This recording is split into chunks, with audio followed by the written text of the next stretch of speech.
What's going on, everybody? Tim from Tearfon Orbital. So this video is going to be a little different than the other ones that I usually do.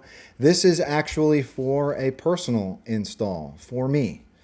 I took the liberty over the weekend to finally finish an install for myself. Treated myself a little bit. And I did want to talk about what I did for this particular build. So this is it's an N1 from Origin Saber. Origin Saber is based out of France. I've always appreciated some of the offerings that Ken at Origin Sabers has released. When he did a release of the N1, I really liked it, but it wasn't until he made an option for knurled grips that's when I had to jump on one. I love knurled grips, and having a knurled grip on this particular hilt is just icing on the cake. I think somebody did a knurled grip on this one, and I actually reached out to Ken when I saw this and said, "Hey, look, you should offer knurled grips." And he said, "They're in the works, Tim." So he offered 3 versions of a knurled grip, and so I went with the segmented version of the knurling. And I absolutely love it. Really, really love this hilt. It's a super unique hilt. So we're going to talk about the chassis because I did do some different stuff with both the chassis and the Speakerpod for this build. And then we'll talk about the weathering that I did. I just did some mild weathering on this, and then we'll do a little demo, right? So let's come into Fusion. Well, I guess we'll start with the Speakerpod, right? So listen, I'm extra, okay? If you guys don't know that by now, I mean, you need to know that I'm completely extra. So who puts greeblies on a Speakerpod? You'll never see it. So anyway, I put greeblies all over this Speakerpod. I also put SMD LEDs along each side of this Speakerpod. So these are just those Pico Jewel SMD LEDs. I got these from Jeremy over at the Saber Merchant. They're already resisted. They've got resistors on board, so you just wire up your positive and negative. Super easy to use. So I put those along each side of the pod. We've got plenty of room for a 28 millimeter bass speaker. This also came from Jeremy at the Saber Merchant. Up top, this is where I've got my pin side 6-rail PCB. I got this from Smugglers Outpost.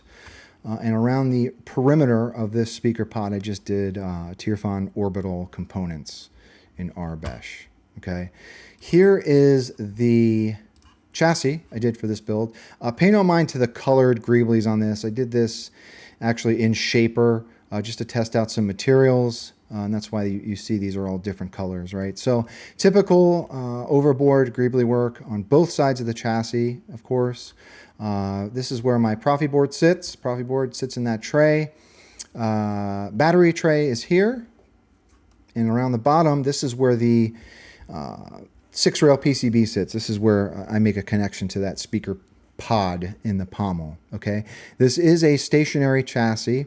The reason you don't see any greebly work around this upper section is because this is a stationary chassis, and this section sits underneath some of the venting on the pommel. So you'll never see this. I just went ahead and didn't do any greebly work on it because it really wasn't necessary, right? Around each side of the upper part of the hilt, I have 2 tactile switches. This particular hilt is set up with some custom machined plunger style buttons. So I've got onboard tactile switches on each side.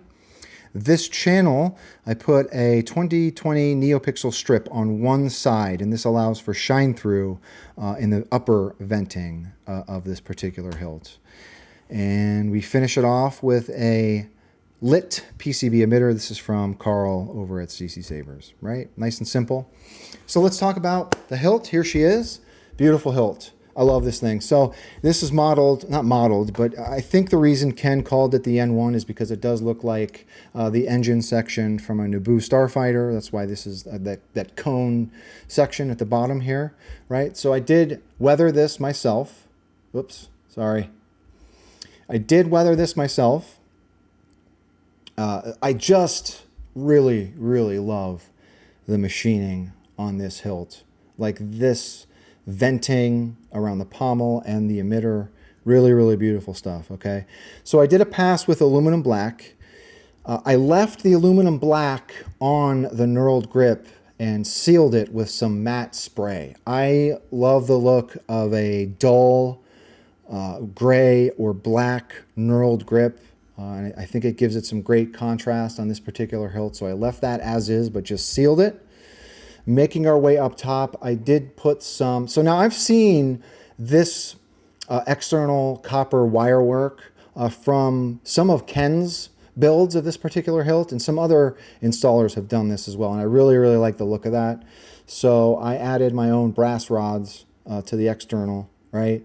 And here's those, you can barely see. So these plunger buttons, I did a faux pass of like a faux bronze weathering on those just to make them stand out a little bit more. And here's the business end, right?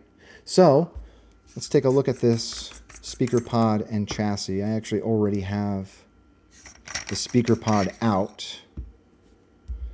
Here's the speaker pod for this guy. So I've got those SMD jewel LEDs around each side.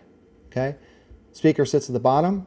Here's my 6-rail pin PCB and unnecessary greebly work on a speaker pod. Okay, here's the chassis. So with this chassis, I did a pass of rub and buff. This is like a mixture of pewter rub and buff and ebony rub and buff.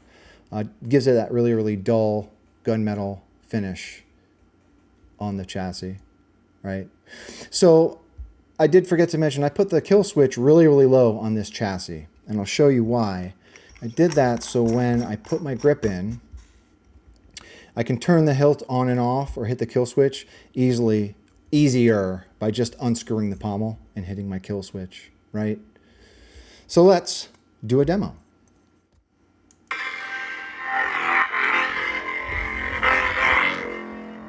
So there's that 2020 NeoPixel strip to give me shine through in that vent section. SMD LEDs in the pommel. Let's see what else we got on here.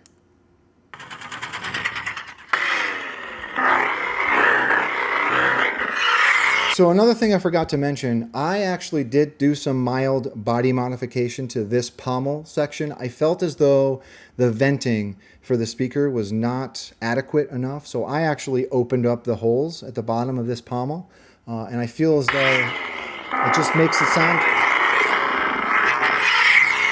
sound a little bit more chunkier, in my opinion, and that's probably because of my speaker placement with that speaker pod in this particular pommel. But I just wanted to open them up a little bit, right? So let's put a blade in it.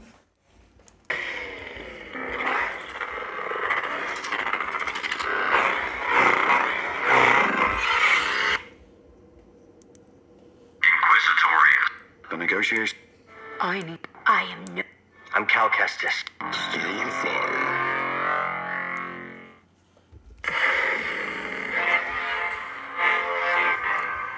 So I did do a little finagling on that 2020 NeoPixel strip. So in the config, I split it down the middle so that I can imitate blinking lights. So it makes it kind of look like there's two separate NeoPixel strips in here, but it's just one. Yeah.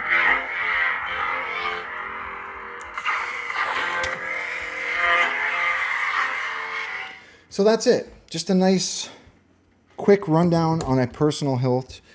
I really, really love this hilt. It's going to become my new daily driver.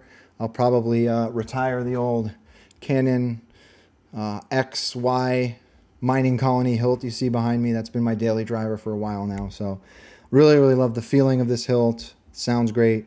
So with that being said, if anyone has any questions on this particular install or the hilt, please don't be a stranger, and may the force be with you, always.